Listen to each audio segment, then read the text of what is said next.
C'est La fille enfuie, un thriller à suspense d'Ella Dark, FBI, livre d'X, écrit par Blake Pierce, lu par Audrey. Prologue. L'agent Steve Marshall alluma sa radio au moment de sortir de sa voiture de patrouille. Voiture 92 sur les lieux, je ferai un rapport sous peu. Marshall regarda le bâtiment désert et se remémora les jours anciens de Pepperell, l'époque où cet endroit avait été une usine de production. Qu'est-ce que c'était déjà? De l'acier? Du cuivre? Du bois? Peu importait. Cet édifice était un exemple du nouveau Pepperell, ce lieu agonisant qui ressemblait plus à une zone de conflit qu'à l'une des villes pittoresques et agréables qui caractérisaient l'Amérique. Chaque jour apportait son lot d'horreurs, des atrocités qu'il n'avait jamais vues en 28 ans de carrière. Ces monstres trouvaient continuellement de nouveaux moyens de briser le corps, l'âme et l'esprit humain. Et Marshall n'était pas sûr de pouvoir en supporter davantage. La mission consistait à aller jeter un coup d'œil à cet endroit parce que quelqu'un s'était plaint d'une puanteur provenant de l'intérieur. Marshall approcha son nez de la porte entr'ouverte en acier et prit une profonde inspiration, mais aucune odeur nauséabonde ne lui parvint. L'endroit sentait comme une usine abandonnée ordinaire, poussiéreuse et déserte. L'appel avait été anonyme, ce qui était toujours un motif de préoccupation. En général, les honnêtes citoyens aimaient jouer les héros et être celui qui avait signalé un acte répréhensible. Mais lorsqu'une dénonciation était anonyme, ça signifiait généralement que l'auteur de l'appel était à l'origine du problème ou qu'il y avait autre chose de plus sinistre en jeu. L'anonymat, sous quelque forme que ce soit, avait toujours éveillé les soupçons de Marshall et c'était pourquoi il allait traiter cette mission comme s'il avait affaire à un suspect, lampe de poche dans une main et son Glock dans l'autre. Marshall ouvrit la vieille porte et s'avança dans le noir. Il se souvenait avoir vu l'intérieur de cet endroit quand il était enfant. Et à la lumière de sa torche, ses souvenirs lui revinrent. Un vaste espace ouvert, de vieilles machines alignées le long des murs et quelques bureaux aux cloisons vitrées. Marshall s'en approcha et jeta un coup d'œil à l'intérieur. Il aperçut un calendrier de top modèle ouvert à la date de décembre 2003. Cet endroit n'avait visiblement pas été utilisé depuis un moment. « Police d'État, il y a quelqu'un ?» cria-t-il. Sa voix résonna dans le vaste espace vide, se répercutant sur les rails métalliques avant de lui revenir aux oreilles. Il balaya rapidement les bureaux avec le faisceau de sa lampe de poche, avant de s'enfoncer plus profondément dans l'obscurité, en envisageant tous les scénarios possibles. Un endroit désert comme celui-ci devait être un refuge idéal pour squatters et junkies. L'odeur aurait pu être celle d'héroïne, de cristal ou de LSD, n'importe quoi avec un élément acide. Ce genre de substance s'accrochait au mur et n'importe qui passant à proximité aurait facilement pu la sentir en se trouvant suffisamment près de l'entrée. Marshall traversa l'endroit sans aucune difficulté, vu que la disposition ne comportait aucune surprise. C'était un vaste espace carré contenant de vieux équipements, rien qui ne donne lieu de s'inquiéter. À part les bureaux, il n'y avait pas vraiment de cachette possible pour un criminel. « Marshall au rapport », dit-il au micro de sa radio. « Aucun signe d'eux. » Il cliqua à nouveau sur sa radio et la regarda avec sa lampe de poche avant de réessayer. Bon sang de bonsoir. Elle ne fonctionnait pas, elle ne s'allumait plus. Marshall ne prétendait pas être expert en électronique et en ondes radio, mais ça n'arrivait que lorsqu'il était au milieu de nulle part. C'était sûrement lié à une histoire d'antenne ou de réseau. Son cœur se serra en réalisant qu'il n'avait plus aucun moyen de contacter l'extérieur. Mais tout lui parut soudain plus clair lorsqu'il entendit un bruit de métal à ses pieds. Il se baissa et ramassa un vieux fil brun tout tordu. Il se rappela que cet endroit avait été une usine de cuivre, et ce matériau bloquait les ondes radio. C'était en tout cas le souvenir qu'il en avait, et Marshall se fiait toujours à sa mémoire. Bon sang, les murs doivent être recouverts de cuivre, pensa-t-il. Il recula vers la porte car son instinct lui disait de ne pas s'attarder trop longtemps dans cet endroit. Les lieux étaient déserts et il n'y avait pas d'odeur bizarre. Donc il n'avait vraiment plus rien à faire ici. Dans le pire des cas, il s'agissait d'un repère de drogués ou un refuge pour sans-abri. Rien de plus. Pepperell traversait une crise, alors quelques junkies se shootant dans un bâtiment abandonné ne faisaient pas vraiment partie du top 10 de ses priorités. Ce serait une arrestation facile, mais ce n'était pas pour ça qu'il faisait ce boulot. Steve Marshall s'était engagé dans ce métier pour sauver des vies et arrêter les pires racailles de la ville. Alors autant laisser les junkies faire ce qu'ils voulaient. Après tout, ils ne faisaient de mal à personne, à part à eux-mêmes. Il atteignit la porte et prit la poignée en main, mais il se figea sur place. Il était rarement effrayé, mais son sang venait soudain de se glacer dans ses veines. Il avait entendu un bruit, comme si quelque chose venait de s'écraser contre un mur. Ou peut-être que c'était des pas, le signe d'une présence humaine. Marshall pointa son arme dans le noir et cria à nouveau « Police !» main en l'air. Il ne s'attendait pas à une réponse et ce fut exactement ce qui arriva. Mais il aperçut quelque chose qu'il n'avait pas remarqué plus tôt. Au-dessus de lui, quelque chose de brillant et d'orange, totalement en décalage avec l'obscurité qui l'entourait.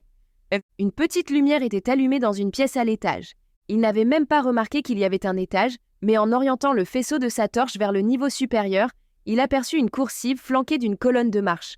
Ça ressemblait à une autre rangée de bureaux similaires à ceux du bas, et il n'y avait certainement aucune lumière allumée là-haut quand il était entré dans le bâtiment. Il l'aurait tout de suite vue. Et aussi soudainement qu'elle s'était allumée, la lumière orange s'éteignit. Il n'était pas seul. Quelqu'un d'autre se trouvait dans cet édifice et Marshall avait bien l'intention de découvrir qui c'était et ce qu'il y faisait. Il devait sûrement s'agir de squatters, mais son instinct lui disait que ça pourrait être autre chose.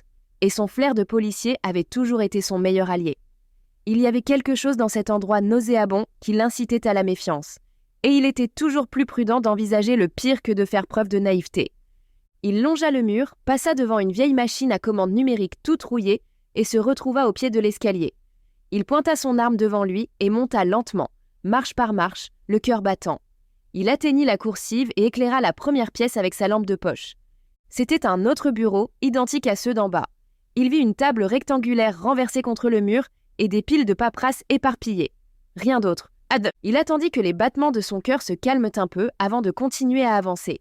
Les montées d'adrénaline étaient une bonne chose dans le cadre d'altercations physiques, mais elles diminuaient la capacité à prendre des décisions. Et dans des moments comme celui-ci, les bonnes décisions pouvaient y faire toute la différence entre la vie, la mort et la faute professionnelle. Tous les flics avaient déjà vécu une histoire dans le genre. Avoir tiré trop tôt, commis une erreur ou ne pas avoir énoncé ses droits à un suspect avant de l'arrêter, et avaient en fini par devoir rendre des comptes à leurs supérieurs le lendemain matin. Marshall était passé par là et il était trop vieux pour ces conneries. Il allait agir selon les règles. Au fur et à mesure qu'il se calmait, ses sens reprirent le dessus pour se retrouver progressivement en phase avec son environnement.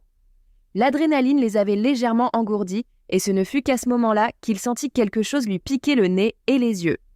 Une odeur de pourriture, de décomposition, un relent de putréfaction. « Bon sang !» s'écria-t-il, en levant le bras devant son visage. Mais ça n'empêcha pas les effluves de décomposition de lui venir aux narines. Il avait l'impression d'être au milieu d'un abattoir. Des odeurs nauséabondes l'envahissaient de toutes parts. Il était impossible de s'y soustraire à moins de ne pas respirer. Puis soudain, une explosion de lumière. La même lumière que tout à l'heure. Et cette fois-ci encore, accompagnée d'un bruit sourd. Il brandit son arme, le doigt sur la gâchette, prêt à tirer. Quelque chose se mit à bouger. Quelque chose de petit, de rapide et de volant. Marshall poussa un soupir de soulagement. C'était la première fois qu'il respirait aussi profondément depuis qu'il était entré dans le bâtiment. Il baissa son arme et fit un geste dédaigneux de la main. Ce n'était qu'un pigeon. « Foutu oiseau », dit-il. « Il m'a fait une de ses peurs. » La créature faisait des allers-retours dans le bureau du fond en luttant pour garder son équilibre dans l'obscurité. Il devait y avoir un nid et des cadavres d'oiseaux à proximité. La puanteur venait sûrement de là. La lumière s'était allumée parce qu'elle était équipée d'un détecteur de mouvement. C'était très courant au début des années 90, se souvint Marshall. Le plus grand gaspillage d'énergie depuis la construction des pyramides, pensa-t-il. Pas étonnant que ces choses n'aient pas tenu longtemps. Il se dirigea vers le bureau du fond, d'un pas encore hésitant, mais un peu plus confiant dans le fait qu'il n'y ait plus vraiment de danger. La lumière s'éteignit, puis se ralluma lorsqu'il entra dans la pièce. Ce fut à ce moment-là qu'il vit ce qu'elle contenait. Il recula d'un pas et s'appuya contre le chambranle de la porte pour ne pas s'effondrer. L'odeur nauséabonde l'encerclait de partout, comme si elle avait été propulsée à travers les conduits de ventilation du bâtiment. Il regarda les meubles. Aucun n'avait sa place dans un bureau, même si ce dernier avait été abandonné depuis 20 ans. Un fauteuil, un lit. Il avait eu raison. Chaque jour apportait son lot d'horreur. Il n'avait jamais vu une telle scène de sa vie. Il baissa sa lampe de poche et attrapa sa radio. Il cliqua frénétiquement dessus, mais il n'y avait toujours pas de signal. La solitude lui serra le ventre et il dut retenir sa respiration pour ne pas vomir. Il était vraiment seul. Dans ce bâtiment abandonné, il n'y avait que lui et un corps en décomposition menotté à un lit. Chapitre 1. Ella Dark roulait à 140 à l'heure sur l'autoroute près de Washington, l'esprit en proie à de nouvelles préoccupations. Certains moments sont décisifs dans la vie d'une personne, pensa Ella en baissant le volume de la radio. Le jour où l'on est le jour où l'on a un enfant et le jour où l'on trouve l'élu de son cœur. Et le jour où l'on met enfin un terme à un duel mortel avec l'un des tueurs en série les plus abjects de l'histoire des États-Unis. Aujourd'hui aurait dû être le plus beau jour de sa vie, celui où elle célébrerait le triomphe du bien sur le mal. Ça aurait dû être l'aube d'une nouvelle vie, avec uniquement des perspectives positives devant elle. Mais Ella avait fait une découverte inattendue quelques heures après sa victoire sur Campbell. Son petit ami, Ben, l'homme qui l'avait soutenu ces dernières semaines et qui avait combattu Tobias à ses côtés, n'était peut-être pas celui qu'il prétendait être. Ben avait été une lueur d'espoir dans sa vie. C'était une perle rare. Il était positif, drôle, attentionné et compréhensif. Quoi qu'il lui arrive, Ben réagissait toujours avec le sourire. Ils n'avaient pas beaucoup de points communs, mais ils partageaient deux choses. Une vie de célibataire endurcie et un lien solide forgé par une lutte acharnée contre un tueur en série. Ils avaient les mêmes valeurs, mais également suffisamment de différences pour rendre leur relation intéressante. Elle n'avait pas eu envie que Ben se retrouve mêlé à son univers tumultueux, mais il avait tout fait pour aider Ella à surmonter chaque épreuve. Ils avaient passé quelques soirées ensemble à se raconter leur vie, et elle pensait bien le connaître. Ben avait 29 ans. C'était un athlète professionnel, bien que relativement peu connu, et il avait quitté la Virginie pour s'installer à Washington il y a 4 ans. Son histoire était plutôt ordinaire, un exemple classique de normalité et de simplicité. Ella appréciait vraiment l'absence de drame dans sa vie, et bien qu'elle sache que tout le monde avait des cadavres dans le placard, celui de Ben ne semblait contenir que des jeans moulants et une panoplie de casquettes de baseball. Rien d'autre. Mais sous l'effet d'une impulsion ou peut-être d'une inspiration inconsciente, elle avait cherché le nom de Ben dans la base de données du FBI. Elle avait eu l'intention d'effectuer une autre recherche, mais le nom de Ben lui était passé par la tête et elle l'avait tapé sur le clavier presque inconsciemment. Un instant plus tard, elle avait eu devant les yeux le dossier de tous les criminels nommés Ben Carter inculpés d'un crime fédéral aux États-Unis. Son Ben Carter, celui qui lui avait dit que ses seuls antécédents étaient une contravention parce qu'il s'était perdu en revenant d'un jogging en pleine campagne, était inclus dans cette liste. Ella avait placé le curseur sur son nom, prête à consulter le détail de ses délits. Mais elle avait hésité à le faire. C'était une atteinte à sa vie privée, étant donné qu'elle n'avait légalement aucun motif valable, ni aucun droit de consulter de telles informations. Elle allait devoir rédiger un rapport expliquant pourquoi elle avait consulté ce dossier, étant donné qu'il n'avait aucun lien avec une affaire en cours. En même temps, il fallait qu'elle sache pourquoi son petit ami avait un fichier à son nom dans une base de données réservée aux pires criminels de l'humanité. Mais la morale l'avait emportée. Ella n'avait pas consulté le dossier. Ça ne remontait qu'à une demi-heure, mais elle avait l'impression que ça faisait bien plus longtemps. Tandis qu'elle se dirigeait à toute vitesse vers sa nouvelle destination, elle se demandait encore si elle avait pris la bonne décision ou si ça avait été idiot de sa part. Peut-être y avait-il une raison, une explication valable à sa présence sur la liste. Elle n'avait jamais vu de dossier dans cette base de données qui ne contienne pas de détails sur d'horribles crimes, mais il y avait un début à tout dans la vie. Et si ce n'était qu'une méprise? Et si l'un de ses proches l'avait entraîné dans une escroquerie contre son gré? Ben avait mentionné que son père était une sorte d'arnaqueur, mais il n'avait pas donné plus de détails. Ou peut-être qu'Ella avait vraiment été stupide et que le dossier de Ben était lié au fait qu'il ait été impliqué dans sa dernière enquête? Elle sentit la frustration monter en elle. La radio s'éteignit soudain, remplacée par une tonalité. Ella jeta un coup d'œil à l'écran et regarda le nom qui y était affiché. Ben appel entrant. Elle ralentit à un raisonnable 80 à l'heure en se demandant si elle devait décrocher. Ils avaient prévu de prendre le petit déjeuner ensemble en cette belle matinée, mais elle lui avait envoyé un rapide texto pour annuler leur rendez-vous dès qu'elle avait vu son nom dans la base de données. Elle savait que si elle le voyait en chair et en os, elle n'aurait d'autre choix que de le confronter. Il venait de vivre un enfer et même si Ben était une sorte de criminel refoulé, il avait également besoin de temps pour récupérer. Qui voudrait que sa petite amie porte ce genre d'accusation 24 heures à peine après avoir frôlé la mort? Pour l'instant, il valait mieux éviter d'en parler jusqu'à ce qu'Ella ait eu le temps de réfléchir à la question. Ella décrocha. « Salut, Ben. Tout va bien, Miss? Finalement, tu ne peux pas venir? » « Désolée, j'ai 1 million de rapports à rédiger après ces derniers jours. Il faut que je m'en débarrasse au plus vite, sinon je vais avoir les hauts gradés sur le dos. » C'était une excuse, mais elle était bien réelle. Rien que la paperasse pour expliquer les événements de la nuit dernière était à elle seule une tâche colossale. Viendraient ensuite les réfutations de l'équipe juridique et des directeurs du FBI. La bonne nouvelle, c'était que ces gens étaient de son côté et que toute remarque était généralement en faveur d'Ella plutôt qu'une sorte de remontrance. Mais c'était quand même un long processus. « Ça craint, mais je comprends, » dit Ben. « On peut se voir plus tard ?»« Peut-être. Qu'est-ce que tu as de prévu ? En entendant sa voix, il lui était difficile de croire qu'il pouvait être responsable d'un acte répréhensible, surtout au niveau fédéral. La dernière fois qu'il était venu chez elle, il avait refusé d'écraser une araignée, préférant utiliser la méthode du verre pour l'attraper et la relâcher à l'extérieur. Est-ce qu'elle se trompait complètement ou est-ce que Ben était simplement très bon acteur ? Y avait-il une part d'ombre en lui ou était-ce simplement son esprit qui prenait une fois de plus des hypothèses pour des réalités ? Si on ne se voit pas, je vais rester chez moi. J'ai encore besoin d'un peu de temps pour me remettre. J'ai tellement de bleu que je ressemble à un manuel de géographie. Elle n'arrivait pas à parler normalement, ni à rire. Pas avec ce qu'elle venait de découvrir. C'était trop important pour être ignoré. « Ben, dit-elle, est-ce que tu… » Mais elle s'interrompit. « Est-ce que j'ai quoi ?» Le téléphone était-il vraiment le meilleur moyen de poser la question ? Que voulait-elle qu'il réponde ? S'il avait quelque chose à cacher, il le ferait. « Est-ce que tu… as entendu ce qu'on va offrir à Ripley pour son départ en retraite ? Comment est-ce que je serais au courant ? Désolée, je croyais l'avoir mentionné devant toi. On a fait venir ses enfants pour une visite. 12 heures plus tôt, la légendaire agent du FBI Mia Ripley, ancienne coéquipière d'Ella et son mentor, avait rengainé son arme pour la dernière fois après 16 années d'une guerre sans merci avec le tueur en série Tobias Campbell. Leur conflit remontait à 2005, lorsque Ripley avait appréhendé celui que l'on appelait alors le bourreau. Depuis lors, Tobias n'avait cessé de la harceler depuis sa cellule de prison. Il s'était évadé il y a un mois dans le but de la détruire et mettre un point final à leur rivalité. Ella s'était également retrouvée mêlée à cette relation malsaine. Mais ensemble, elles étaient parties parvenues à localiser Tobias dans une maison vide du Maryland la nuit dernière. C'était Ella qui avait appuyé sur la gâchette, lui tirant 4 cartouches non-sidus d'un fusil de chasse KS-7 en plein cœur et l'envoyant directement en enfer.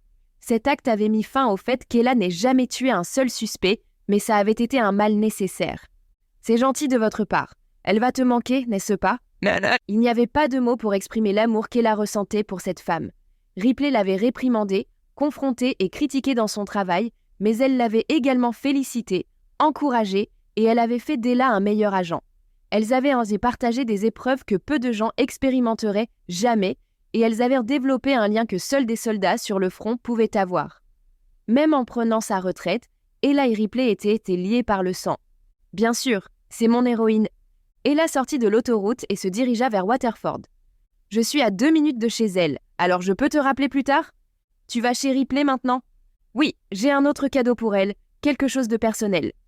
Ok, sois prudente. Toi aussi, dit Ella avant de raccrocher. La radio se remit à résonner dans l'habitacle. Elle se sentit mal à l'aise d'avoir été aussi abrupte avec Ben. Elle ne voulait vraiment pas en rajouter au traumatisme qu'il avait subi. Malgré les secrets qu'il pouvait avoir, il venait également de vivre des événements éprouvants. Elle décida de laisser cette question de côté pour l'instant et d'y revenir une fois qu'elle aurait décidé de la meilleure marche à suivre. C'était à Waterford, en Virginie, que se trouvait la maison au bord du lac de Ripley. En réalité, il s'agissait plus d'une forteresse que d'une maison. Il n'y avait que les prisons de haute sécurité qui la surpassaient en termes de protection. Ella avait le sentiment que Ripley allait quitter la Virginie d'un jour à l'autre pour aller s'installer dans une région plus calme, probablement plus près de ses petits-enfants. Elle ne savait pas quand elle avait prévu de partir, alors elle voulait lui rendre un dernier hommage tant qu'elle en avait encore l'occasion, et lui demander son aide pour une question plus personnelle. Chapitre 2. Ella appuya sur la sonnette de l'interphone, le premier niveau de sécurité de la forteresse de Ripley. Quelques secondes plus tard, les portes vitrées s'ouvrirent avec un bip.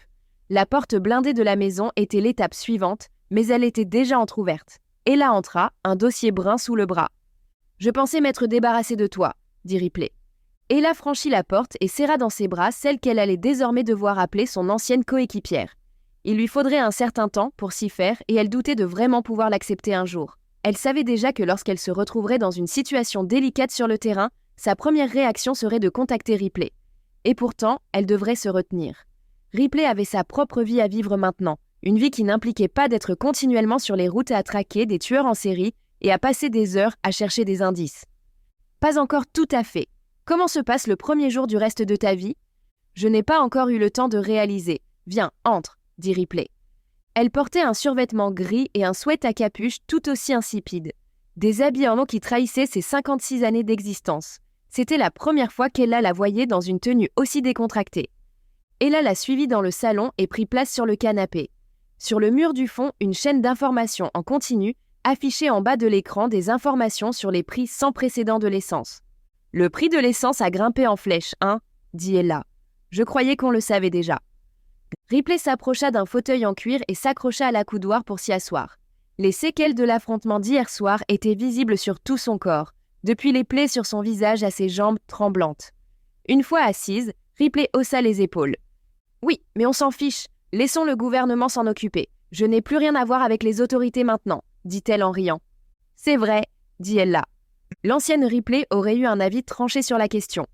Aussi Ella fut-elle surprise de la voir balayer le sujet d'un revers de main. Tu as le droit de rester à la maison? Tu ne devrais pas être à l'hôpital après la nuit dernière? Bon sang, Dark, tu parles comme ma mère. Je vais bien. Et une infirmière et toi rester avec moi toute la nuit. Sur ordre du directeur, évidemment. Même si proche de la mort, l'obstination de Ripley ne connaissait aucune limite.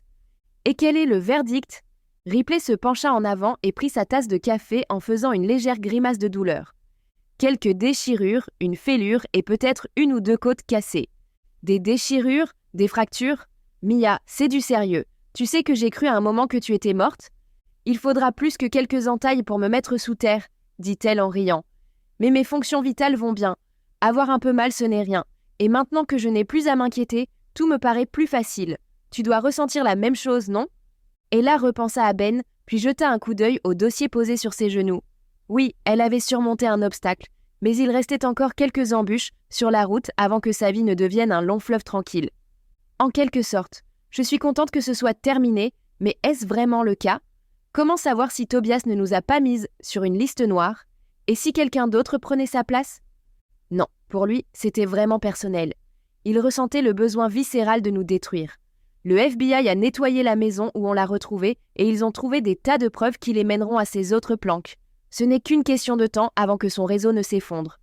Ripley sortit 2 gélules d'un petit flacon et les avala avec une gorgée de café. Ella la regarda d'un air surpris. « Tu fais passer ça avec de la caféine ?» Ripley se mit à rire. « Le café n'est qu'un leurre. Une vraie rebelle. Enfin, tant que tu restes vivante. Vivante et en bonne santé. Je ne suis à la retraite que depuis 12 heures, mais je crois que ça va me plaire. Quoi qu'il en soit, tu ne devrais pas être occupée à te reposer. Le directeur ne t'a pas donné des congés? 2 semaines, mais il ne s'agit pas d'une question professionnelle. C'est quelque chose de personnel. À l'exception de quelques informations de base, Ella ne lui avait jamais parlé de ce sujet au cours de leur collaboration. Mais c'était quelque chose qui lui tenait particulièrement à cœur. Je vois effectivement qu'il ne s'agit pas d'un dossier du FBI sur tes genoux. C'est si personnel que ça? Aussi personnel que possible. Quoi? Ce sont des échographies? Non, non, tout le contraire, dit Ella. Écoute, je sais que je n'ai aucun droit de te parler de ça et que tu n'as aucune obligation de m'aider, mais... Arrête tes conneries et dis-moi ce que tu as à dire, Dark. Quoi que tu me demandes, tu sais que je t'aiderai. Peut-être pas pour un déménagement, mais tu vois ce que je veux dire. Ella ouvrit le dossier à la première page. Il s'agissait des relevés bancaires de son père depuis 1993. Ripley se pencha et remarqua le nom en haut de la page. Ken Dark? Ton père? Ella acquiesça. Oui, mon père. Tu te souviens de ce que je t'ai dit? Je t'en ai parlé lors de notre 2e enquête à Seattle. L'expression sur le visage de Ripley indiquait clairement qu'elle ne s'attendait pas du tout à un tel sujet. Tu l'as retrouvé mort dans son lit? Exactement. J'avais 5 ans à l'époque. Je me suis réveillée en pleine nuit et je suis allée dans sa chambre. Je ne me rappelle pas comment j'ai su, mais je savais qu'il avait été tué. Ces derniers mois, j'ai fait des recherches sur sa vie en essayant de trouver des indices, des pistes, quelque chose qui pourrait m'orienter dans la bonne direction. Ripley se pencha vers la table basse et regarda sa tasse de café. Dark, ça peut sembler une question stupide, mais es-tu sûr qu'il a été tué? Tu avais 5 ans. Perdre un parent peut avoir des conséquences inattendues sur une personne, surtout sur un enfant. Ella feuilleta les pages du dossier. J'en suis sûre, j'ai son rapport d'autopsie. Elle sortit la page et la tendit à Ripley. Le décès est dû à une défaillance cardio-pulmonaire. Ça peut vouloir dire des tas de choses, dit Ripley.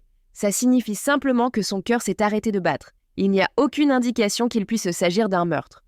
Ella avait réfléchi à cette question pendant des années, mais elle n'avait aucun doute. La mort de son père était le résultat d'un acte criminel.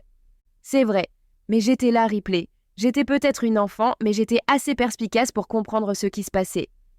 Tu avais 5 ans, la plupart des gens ne se souviennent de rien à cet âge-là, surtout pas dans les détails. Ella n'était pas d'accord. Je n'oublie jamais rien. Tu le sais. Tout ce que je vois reste gravé dans ma tête à jamais, que je le veuille ou non. Dark, tu m'as dit toi-même que tu ne te souvenais pas de tout. Tout ce que tu as vu, c'est ton père allongé sur son lit. As-tu vu autre chose? Un intrus? Une arme? Du sang? Des signes d'effraction? Quand Ella se remémorait les événements de cette nuit-là, il arrivait quelquefois que certains détails changent. Elle se souvenait parfois d'avoir vu un homme en par-dessus devant la porte de sa chambre. Ou il lui arrivait de voir le bras de son père en sang, des ambulanciers sur les lieux, ou une armoire renversée dans la chambre. La scène se modifiait à chaque souvenir, à chaque cauchemar. La seule image qui était restée gravée dans son cerveau, c'était celle de son père gisant sur son lit, les yeux grands ouverts, un bras pendant sur le côté. Non, je ne me souviens pas de tous les détails, mais je sais que c'est arrivé. J'en suis certaine. Tu sais comment fonctionne l'esprit humain, Dark? Es-tu sûr que tu n'es pas en train de t'inventer des souvenirs, de trouver des raisons là où il n'y en a pas? Ella ne s'était pas attendue à de telles accusations, mais c'était une manière pour Ripley de s'assurer qu'elle travaillait sur base d'informations réelles et non sur des suppositions. Que ce soit une enquête personnelle ou professionnelle, de solides fondations étaient essentielles. Tu ne me crois vraiment pas? Je ne fais que poser des questions. Pourquoi n'y a-t-il pas eu d'enquête? Il a été décidé qu'il s'agissait de causes naturelles. Tu sais comment sont les flics des petites villes. Toutes les excuses sont bonnes pour classer rapidement une affaire.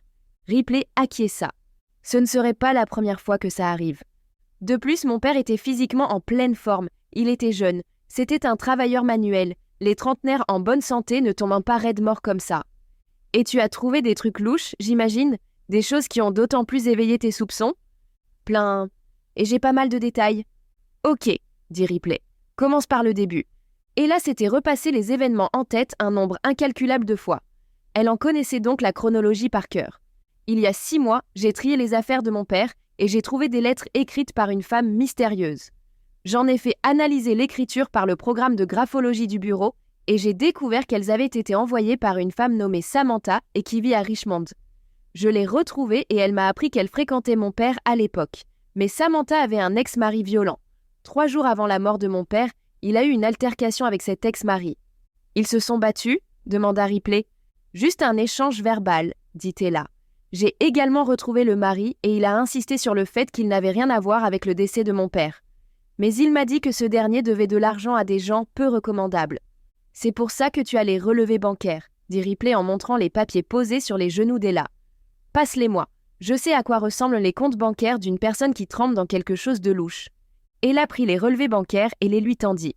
Jusqu'au début de l'année 1995, tout semble plutôt normal, mais si tu y regardes de plus près, il retirait des centaines de dollars plusieurs fois par semaine, termina Ripley. Mais tu sais que c'était plutôt normal dans les années 90. On ne pouvait pas utiliser des cartes de crédit pour tout, comme c'est le cas aujourd'hui. Ella prit le document suivant dans le dossier. Bien sûr, mais j'ai également trouvé ceci. Ripley y jeta un coup d'œil. Une note, écrite à la main. Elle la prit et la lut à haute voix. Ken considère ça comme une reconnaissance de dette. Le montant devra être entièrement remboursé avec 10% d'intérêt en date du 25/05/95. Owa. Owa, répéta Ella. Ce sont les initiales du type qui lui a prêté de l'argent. Ripley se gratta le menton. Eh bien, ton père a certainement contracté un prêt, mais ça ne dit pas combien. Et si c'était le cas, est-ce que l'argent n'aurait pas été versé directement sur son compte en banque? Je ne vois aucun dépôt important ici, dit Ripley en montrant les relevés. Tu l'as dit toi-même, l'argent liquide était roi dans les années 90. Tu penses vraiment qu'un usurier prendrait le risque de s'exposer en faisant une transaction? Ripley acquiesça. Oui, c'est vrai, mais comment sais-tu qu'il s'agit des initiales de quelqu'un? Elle sortit les dernières pages de son dossier. Parce que je l'ai identifié. J'ai également fait analyser sa signature par le logiciel de graphologie et j'ai trouvé un formulaire de demande de permis de construire datant de 1998. Il s'appelle Owen William Angels. J'ai consulté quelques documents à son nom et j'ai trouvé un formulaire d'allègement fiscal pour son entreprise. Devine de qui il s'agit. Qui? Les Red Diamonds, dit Ella. Le nom avait l'air de dire quelque chose à Ripley. Elle serra les dents. Je me souviens d'eux. Je n'ai jamais eu affaire à eux, mais le moins qu'on puisse dire, c'est qu'ils ont une solide réputation. Les Red Diamonds étaient une organisation clandestine qui gérait des tripots, des maisons closes et des débits de boissons non autorisés. Tout ce qui pouvait leur rapporter de l'argent facile. Ils privilégiaient naturellement la violence et l'extorsion pour atteindre leur but, et ils étaient très actifs en Virginie quand Ella était enfant. La rumeur disait que chaque membre avait une lame cousue dans ses bottes et qu'ils avaient tous un diamant gravé quelque part sur leur corps. Dès que quelqu'un se faisait tuer ou était blessé, on chuchotait que c'était l'œuvre des Diamonds. En tout cas, dans la ville natale d'Ella. Tu les connais ? Un de mes anciens coéquipiers s'est penché sur leur cas dans le cadre d'une affaire, mais ça remonte à plus de 20 ans. Je ne me rappelle plus des détails. Ella eut une lueur d'espoir. « Il travaille toujours pour le FBI ?» demanda-t-elle. « J'ai bien peur que non. Il est mort dans l'exercice de ses fonctions. Que Dieu ait son âme. » « C'est toujours comme ça, » pensa Ella. « Mince, désolée d'entendre ça. » Ripley feuilleta à nouveau les documents. « Alors qu'est-ce que je peux faire pour t'aider ? Il semble que tu as déjà fait pas mal de recherches. » « Oui, c'est vrai, mais là, je suis face à un mur. Je n'ai rien trouvé sur ce type, Angels. Je ne sais même pas s'il est encore en vie. Tout ce que je sais, c'est qu'il a été soupçonné de meurtre en 2003, puis il a disparu des radars. Il y a des chances qu'il ait passé l'arme à gauche, Dark. Mais si tu veux, j'y jetterai un coup d'œil pour vérifier que tu as tous les éléments en main. » Ella n'en attendait pas autant de Ripley. Mais si elle devait lui demander son aide, il fallait qu'elle le fasse avant qu'elle ne prenne sa retraite dans une ville lointaine. « Tu es sûre ? Je voulais juste t'en parler au cas où tu saurais quelque chose sur ces types. » « Il n'y a pas de souci. En plus, je vais avoir beaucoup de temps libre devant moi. Je ne peux pas te promettre que je le ferai aujourd'hui, mais il est certain que je vais de temps en temps m'ennuyer. Quand tu auras le temps, ta famille va venir te rendre visite, n'est-ce pas ? Oui, dans les 2 jours à venir. Le FBI a payé leur voyage. Je voulais aller les voir, mais je n'ai pas l'autorisation de conduire, de prendre l'avion ou de faire quoi que ce soit, apparemment. Je suis encore employée du gouvernement pour les 6 mois à venir, même si le directeur m'autorise à rester chez moi. Il y a des gens qui ont de la chance, dit Ella. C'est un bon plan. Je ne m'en plains pas et le fait de toucher un salaire plein ne fait pas de mal non plus. Ella sentit son téléphone vibrer et elle le sortit de sa poche. Un nom familier était affiché à l'écran. « En parlant du directeur, dit-elle. Déjà, je pensais qu'il t'avait donné 2 semaines de congé ? Je le pensais aussi, mais c'est peut-être lié à autre chose. » Ella s'excusa et prit l'appel. « Bonjour, directeur. Mademoiselle Dark, excusez-moi de vous déranger. J'espère que tout va bien. »« Ça allait bien jusqu'à maintenant, » dit Ella. Elle avait constaté que lorsqu'elle restait sur ses positions, le directeur se montrait moins autoritaire avec elle. En outre, elle venait de faire tomber la personne la plus recherchée par le FBI. Elle avait donc le droit de refuser n'importe quelle demande. « Je suis désolée, mais nous avons quelque chose qui est tout à fait dans vos cordes. Je me demandais si ça vous intéresserait d'y jeter un coup d'œil. » Encore une déviation, pensa Ella. Ça faisait des mois qu'elle essayait de trouver du temps pour enquêter sur le décès de son père. Alors 2 semaines de congé lui avaient semblé être l'occasion idéale. Elle ne pouvait pas laisser une autre affaire se mettre en travers de son chemin. Pas encore une fois. « Qu'est-il arrivé à mes 2 semaines de congé ?» demanda Ella. « Avec tout le respect que je vous dois, Will, je ne suis pas en état de faire quoi que ce soit en ce moment. » « Bien sûr, mais je voudrais juste avoir votre opinion, rien d'autre. »« Une nouvelle affaire ?» demanda Ella.